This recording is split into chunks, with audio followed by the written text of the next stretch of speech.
ang isang libo, a maraming mababila. This has been going and come and go. Passion After comes and goes. Yeah, so many years it will come back. It will come back. Kapag sa SM mo, ginamit ang isang libo mo, siguradong hindi ito masasayang.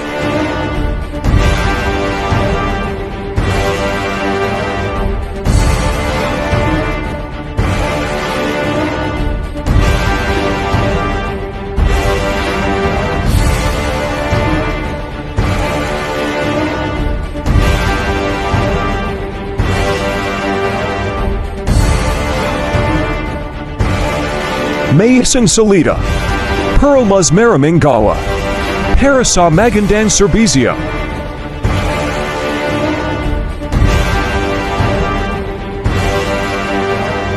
Ninong TV proudly presents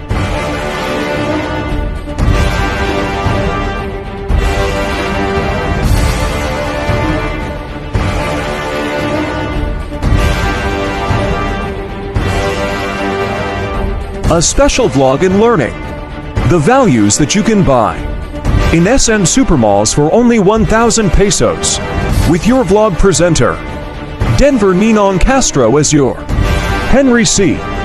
The 1,000 pesos that you can buy in SM up to lowest price. If you need groceries, essential, belong for school and work, appliances and clothes and shoes, don't stress yourself. Lahat naman tayo naghahanap na at binibili para sa ating pamilya. Dahil dito sa SM code, isang libo kalan. Isang libo kalan. Learning SM Supermalls. Price values with your 1,000 pesos budget challenge simulcast on YouTube and Facebook coming this December 17. Henry C. The King of Philippine Business. Only here at Ninong TV, your educational vlog show and entertainment. As long as you can provide what they need, what they want, and they always come back. What's up to all of you and good afternoon, and this is your Denver Ninong Castro once again, and welcome to Ninong TV and to discover another video blog of learning the Henry C's businesses. And the title of our blog today is Isang Libo Ka Lang, Learning SM Supermalls Price Values with 1,000 pesos budget challenge. So in this segment, we will discover that the prices in SM that is perfect for our budget and the product that we can buy for only 1,000 pesos up to the lowest price. So we are saving our money and we wanted to buy a product that is came from SM. That will be not a problem because in SM, Henry C decided to create a best price that we can have so that still we can enjoy going to the mall. And for this special video blog, for the first episode that you will discover is me and my family shops. So I will share you here and to state that the product of SM Supermalls is also open to all of the buyers who want to buy and who want to save and to buy their grocery, accessories. In 1,000 pesos, we can find that of the commodity and accessories or any variant of needs of our family. So you will check it out. In the first slide is our shops that we buy and we discover a lot of great savings that you can buy in 1,000 pesos. Talagang hindi masasayang ang iyong 1,000 dito sa SM. So you will check it out.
just witnessed here is me and my family and your ninong goes to SM Supermall and giving you the variety of education and price varies that you can buy and you can choose.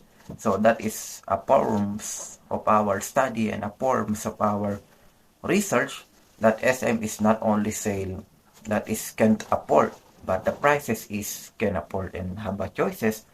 And another episode that you will witness here is Henry C. on his mall checking.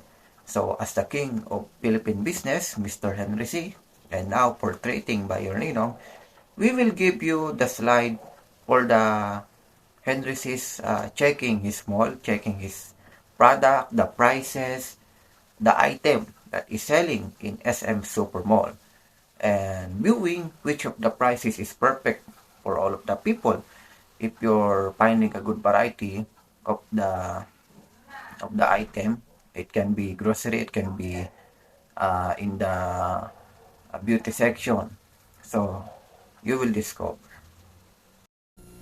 It's the ice skating. Meet Henry C., a humble Chinese shoe salesman turned multi-billionaire. C is known as Southeast Asia's king of shopping malls for creating what he calls malls for the masses, complete with skating rinks, amusement center, and bowling alleys. Henry C. has continued to strike it rich despite the Asian economic crisis. As long you can provide what they need, what they want, and they will always come back. In the past 2 years, C's company, SM Prime, had annual earnings growth of 19%. That's one of the highest rates for any firm in the Philippines. One reason, hard work. At age 73, C spends his weekends inspecting his shopping malls. And every week, he still picks which shoes are sold in his chain of Shoe Mart stores. But this has been going and come and go. Fashion After comes so and many- goes. Yeah, so many years it will come back. It'll come back. 50 years ago, young Henry C. had a simple dream. Sell a pair of shoes to every Filipino and get rich. He did that and much more. From shoes, he opened department stores. Next, he started a chain of supermarkets, stocked with his own brand of generic household goods. Then he built the first malls ever in the Philippines, including what he claims is the biggest in all of Asia. It just feels like home. Strange as it is, Prices here are cheaper than the other stores, you know. Visit one of Henry C.'s 7 malls in the Philippines, and it's easy to ask, what Asian economic crisis? His chain is so successful that he plans to build 2 new malls every year for the next 5 years.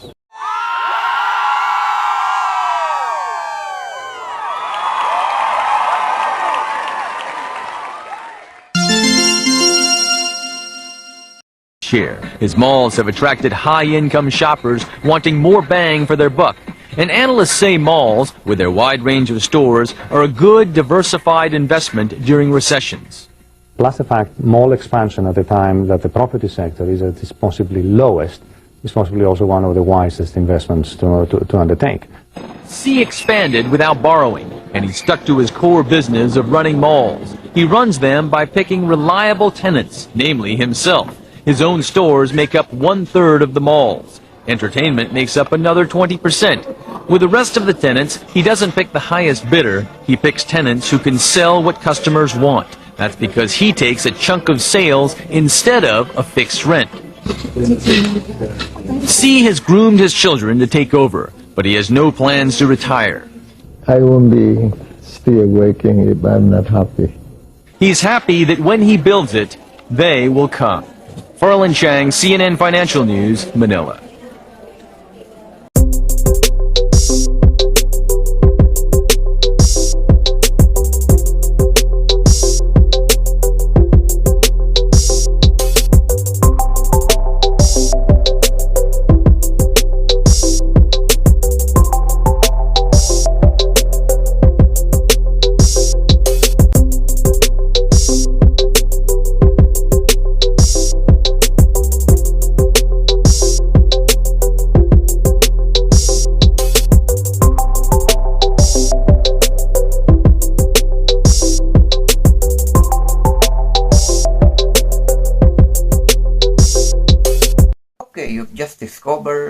your Henry C is going to his SM Supermalls, checking the prices, the item that is selling in SM that can be buy by the people for a great product and affordable and good quality.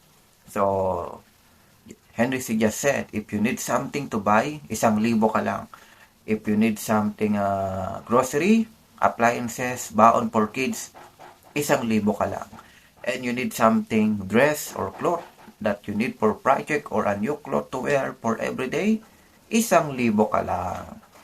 So, another thing that you will discover here, I will give you an education on how we can survive our money in only 1,000 pesos. What can we buy an item and while we go in SM Supermall. So I will give you here the lesson of 3 prices of SM. So for those who have the research and assignment, you can download this, you can screenshot, you can video what I will say. This is the educational that I discover in SM for through the years. Shopping there, leisure, having bandings, and of course I discovered the variety of prices that is SM is not only selling expensive, can you think? No. It's also part of the business and it's also part of our economics to support for our business endeavor. But of course, SM is selling here is the quality of product. So I will give you here first is presyo para sa'yo. Well, presyo para sa'yo is the prices that is perfect for you. If you're saving your money, this is only for you, right? So for a minimum of 200 pesos, 300 pesos, you can buy that item. That will be your gift, that will be your personal, or anything else. Or if you go to shopping, your money is only worth 300 pesos, you need to get a study of that, on which of the product that you can buy in only 300 pesos, you can buy that. Or especially the DTI on their breaking news that you can buy Noche Buena for only 500 pesos or something like that. So, presyo para sa'yo. And next we have is presyo para sa kanya.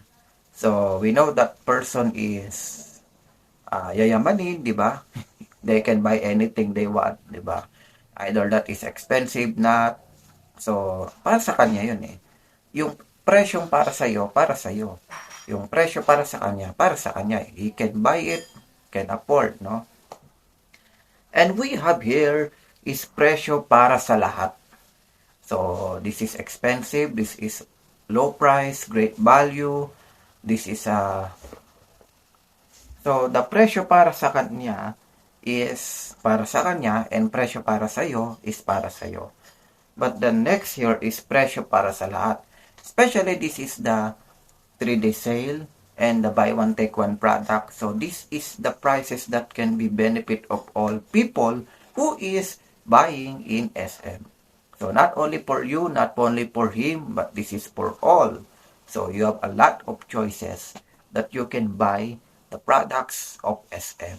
So not all the time we are stressing for the prices, but we have 3 choices.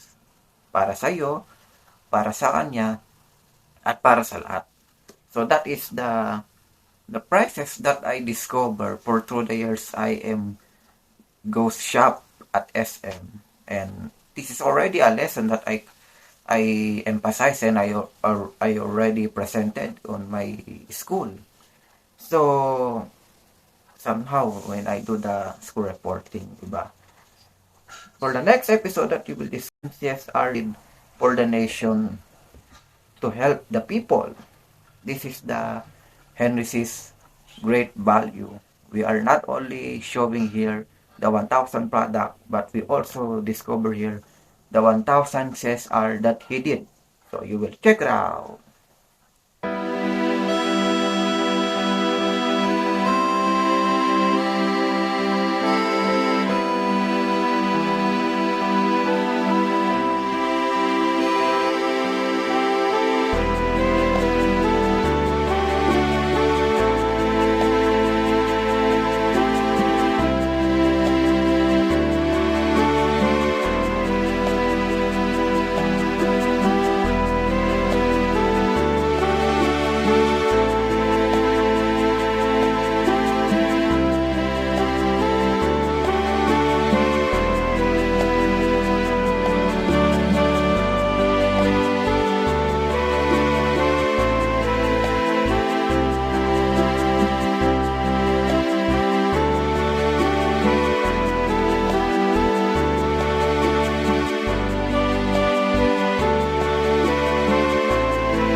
hanapin SM? Yes, because it's the best mall. Because it has SM. We got it all for you.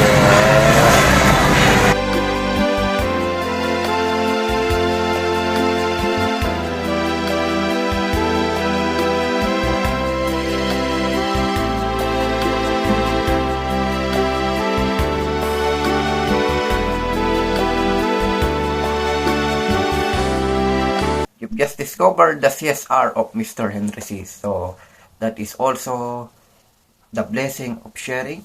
As we feel blessed, he feel blessed for a product that we buy.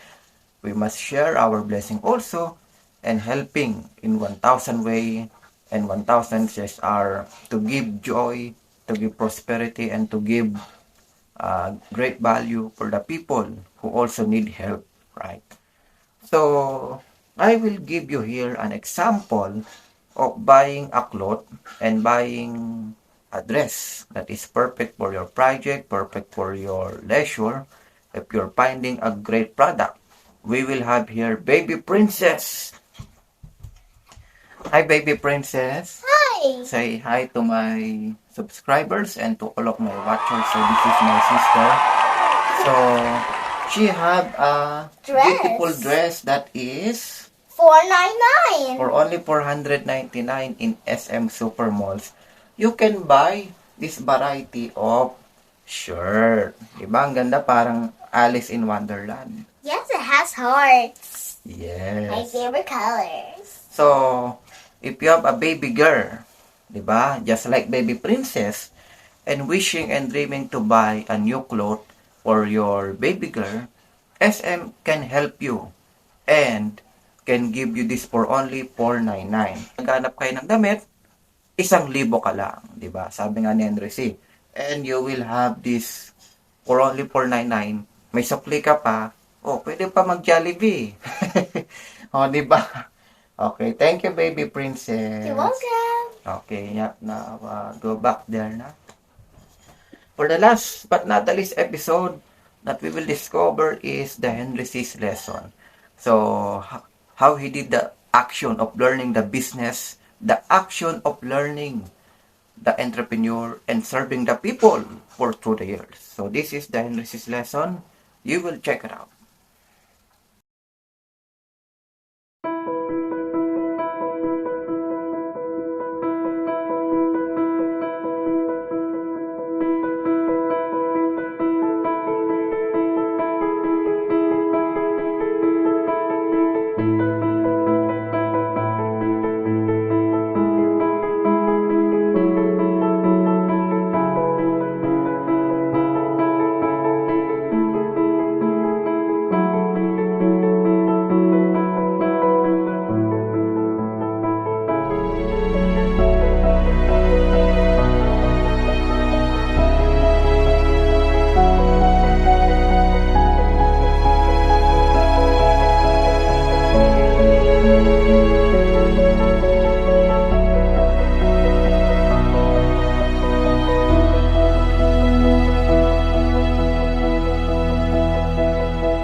Okay, thank you for watching, and this is your Denver Ninong Castro once again, and the title of our vlog is Isang Libo Ka Lang, Learning SM Supermall's Price Values 1,000 Pesos Budget Challenge.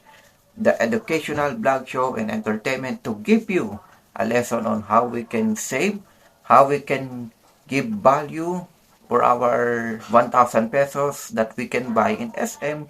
So don't be stressed if our money is 1,000 pesos only, because Henry C said once again, if you need grocery, if you need food, baon, and new clothes just like Baby Princess, 1,000 ka lang, right? So Baby Princess, where are you? I'm here. So what can you say for all of our watchers who want to buy in SM Supermall on their 1,000 pesos budget challenge?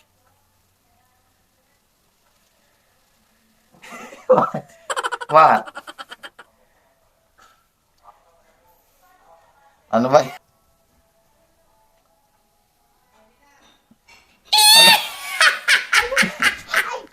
If you need grocery, 1,000 ka lang. if you need appliances, 1,000 ka lang. and if you need a beautiful dress, beauty product, and a good variety of product that you can buy in SM Supermall, what you will say? 1,000 ka lang. Okay, very good. So that is 1,000 ka lang, learning SM Supermall's price values with your 1,000 pesos budget challenge. I'm your Denver Ninong Castro, to be rolled as Mr. Henry C. Thank you, and you can buy this video vlog for only 150 pesos. O, gamitin nyo yung 1,000 nyo, may sukli pa kayo pang SM. For your educational purposes and for your learning and searching material for your project. You can watch this on YouTube and Facebook. Subscribers, Ninong TV, your educational vlog shows and entertainment. Thank you, and God bless.